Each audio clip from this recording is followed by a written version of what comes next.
ശരീരം അഴുകാത്ത ചില വിശുദ്ധർ കത്തോലിക്ക സഭയിലുണ്ട്. ഏറെ ധന്യമുള്ളൊരു ജീവിതം ഈ ഭൂമിയിൽ ജീവിച്ചതുകൊണ്ട് മണ്ണോട് മണ്ണ് ചേരാൻ ആ ശരീരത്തെ ദൈവം അനുവദിച്ചില്ല.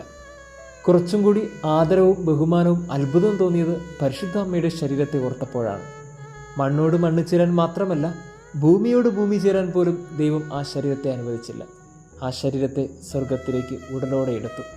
കാരണം പാപം എന്തെന്ന് പോലും അറിയാതെ ഈ ഭൂമിയിൽ ജീവിച്ചു എന്ന ഒറ്റ കാരണം കൊണ്ട് തന്നെയാണ്.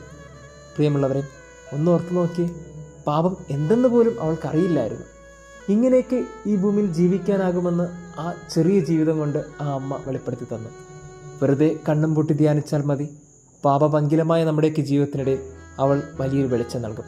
പിന്നീട് നമ്മളും പരിശുദ്ധരായി ഈ ഭൂമിയിൽ ജീവിക്കും, പരിശുദ്ധ അമ്മയെപ്പോലെ. പരിശുദ്ധ അമ്മയുടെ ജന്മദിനാശംസകൾ.